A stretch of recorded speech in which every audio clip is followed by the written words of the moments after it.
किशनगंज थाना क्षेत्र के गायकवाड़ में पारिवारिक कलह के चलते नवविवाहिता की मौत हो गई थी, जिसके बाद लड़की के घर वाले ससुराल पक्ष के ऊपर दहेज प्रताड़ना का मुकदमा दर्ज कर दिया, जबकि युवती के ससुराल पक्ष में कोरोना काल में कोविड-19 के चलते 5 लोगों की मौत हो गई, जिससे गहरे सदमे में गई युवती की सास का अस्पताल में इलाज चल रहा है। तो वहीं ससुराल पक्ष का कहना है कि मुकदमा झूठा है, हमारे घर दहेज का कोई प्रचलन नहीं है। आरती वर्मा नाम की एक लेडीज ने फांसी लगाई थी, इनकी छोटी बहू थी। उसमें पीएम रिपोर्ट में कुछ भी मतलब हाथ से फांसी लगाया गया है, ये सिद्ध हुआ है। मतलब पीएम रिपोर्ट में मतलब इनका कोई कसूर नहीं है। उसके बाद भी इन लोगों ने झूठी एफआईआर नरेश वर्मा के नाम से, इनकी माताजी के नाम से और कुलदीप उनका पति है, उनके नाम से झूठी एफआईआर दहेज प्रथा की लगाई गई है। ये दहेज प्रथा हमारे गाँव के अंदर दहेज प्रथा नहीं है। ये हमारे गाँव के अंदर आप किसी से भी जाके वरिष्ठ लोगों से पूछ लेना कि आपके गाँव में दहेज प्रथा है कि नहीं, तो उनसे आप पूछ लेना, वो बोलेंगे दहेज प्रथा हमारे गाँव में नहीं है। उसके बाद उन्होंने उस दिन हमारे जीजा जी को मारा था 24 तारीख को। 4 लोग थे, पिता बहादुर, शक्ति उसको बोलते हैं, हसमुख पिता हर्ष, पिता रूपराम और मोना पिता राम प्रसाद और चंदू पिता मोना और 2 अन्य लोग और थे, उनका नाम अभी पता नहीं है। हम जैसे नाम पता होगा हम आप लोगों को जानकारी देंगे। इन लोगों के कारण आज हमारी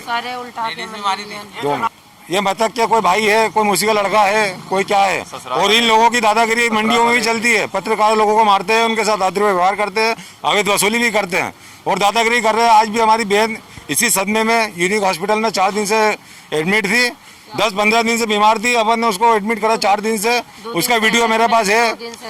उन 2 दिन सेहत में, 4 दिन यूनिक हॉस्पिटल में। उसके बाद आज उन्होंने अंतिम सांस ले ली है।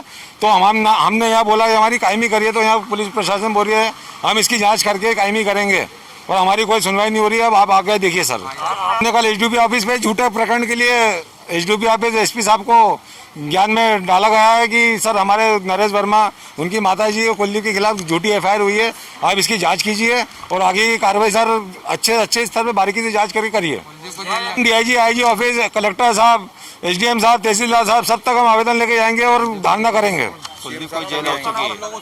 विकास वर्मा सर, भी इन लोगों के घर पे गुंडागर्दी करा जा रहा है, कोई माराकुटी कर रहा है। घेराव नहीं है।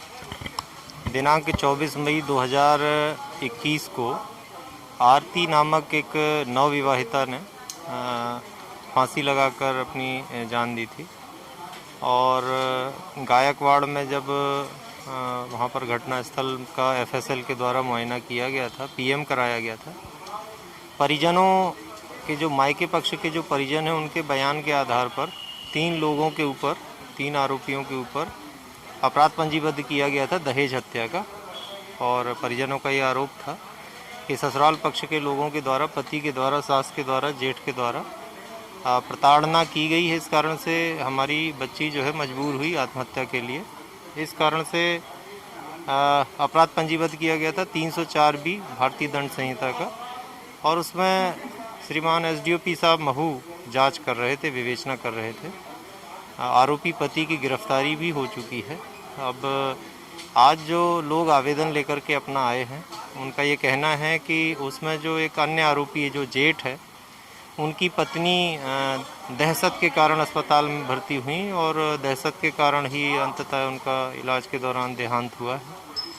तो हम लोग उस आवेदन की जांच में डॉक्टरों से, जो इलाज करने वाले हैं, उनसे पूरी जांच के डॉक्यूमेंट लेंगे, मेडिकल पेपर लेंगे और क्या कारण रहा, क्या बीमारी थी या अन्य कोई वजह थी, उसकी जांच होगी और जांच के उपरांत जो भी सही होगा वो फैसला लिया जाएगा। इंदौर के महू से केकेडी न्यूज संवाददाता संजय वर्मा की रिपोर्ट। जौनपुर के थाना सिंगरा मऊ में पुलिस अधीक्षक राजकरण नैयर शहर में हो रही अपराध की रोकथाम को लेकर अभियान चलाने का आदेश दिया है। आपको बता दें कि पुलिस की टीम ने पंजीकृत दर्ज मुकदमा के आधार पर चोरी किए गए सामान, मोबाइल, टीवी, वाहन को बरामद करके अपराधियों को गिरफ्तार कर लिया है और साथ ही पुलिस आगे की कार्रवाई में जुटी हुई है। क्या वर्कआउट है इसका आज का? ये दिनांक 14 मई को थाना महाराजगंज के धनदेई पेट्रोल पंप पर एक लूट की घटना हुई थी। दिन में बहुत सनसनीखेज घटना थी। तो उसमें 3 टीमें बनाई गई थी जो बदलापुर के नेतृत्व में। तो उसमें एक अभियुक्त पहले ही पकड़ा गया है और सीसीटीवी फुटेज देखने से पता चला था कि उसमें 5 लोगों का गैंग था, 2 मोटरसाइकिलों पर। तो लूट की जगह इसको उसी समय डकैती की धाराओं में तरमीम कर दिया गया था। तो इसमें 4 अभियुक्त शेष रह गए थे और इनकी गिरफ्तारी पर 25-25 हज़ार रुपये का इनाम घोषित किया गया था। तो एक अभियुक्त को कल एसटीएफ लखनऊ के द्वारा जीतू जायसवाल पकड़ा गया और लखनऊ में उसको दाखिल किया गया है। शेष 3 में से 2 अभियुक्त चंदन जायसवाल और श्याम यादव ये पकड़े गए हैं, जिसमें कि लखनऊ एसटीएफ, एसएचओ सिगरामऊ और एसओ बदलापुर इनकी टीम ने इनको हरिहरपुर नहर के किनारे से कल शाम को 8:15 बजे के लगभग गिरफ्तार किया है। तो इनसे पूछताछ पर यह क्लियर हुआ कि इसके पहले सिगरामऊ थाने से एक मोटरसाइकिल चोरी हुई थी और मोबाइल चोरी हुआ था।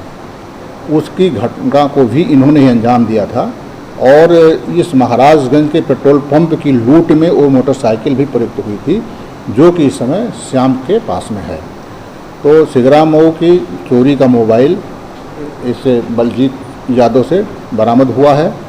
श्याम की गिरफ्तारी अभी शेष है और चंदन जायसवाल से, जो यहाँ महाराजगंज पेट्रोल पंप से बैग लूटा गया था 3 और पैसे लूटे गए थे। यद्यपि एफआईआर में 44,000 रुपये का उल्लेख है, लेकिन इनके अनुसार 13,300 रुपये थे, उसमें से 2,500 रुपये इनके हिस्से में आया था।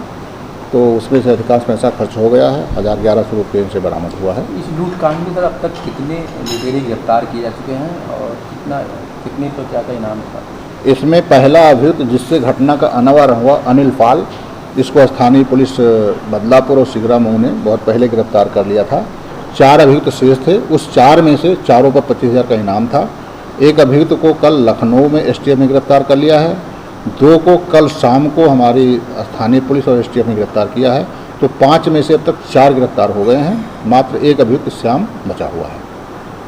क्या ये पेशेवर थे सर? कैसे मतलब जिस तरीके से बता रहे हैं कि ये कहीं निशाना कहीं और होता है, फिर नहीं मिलने तो किसी इसमें और से जो शिकार बना लेते हैं। जो जीतू जायसवाल है, ये जिसको कि एसटीएफ ने लखनऊ में गिरफ्तार किया है, इसके ऊपर 12 मुकदमे हैं और सभी हार्डकोर हैं। डकैती और लूट के मुकदमे हैं, गैंगस्टर के मुकदमे हैं और अधिकांश घटनाएं ये ट्रेनों में करता है। ट्रेनों के बाद भी और भी लूटे करता है। तो इस बार 12-13 मुकदमे, जिसमें से 4-5 मुकदमे इसके डकैती और लूट के हैं।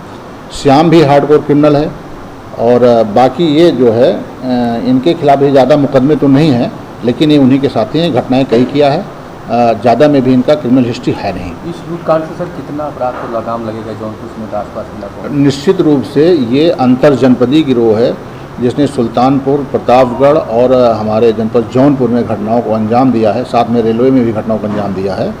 तो इनकी गिरफ्तारी से निश्चित रूप से घटनाएं रुकेंगी। जौनपुर से केकेडी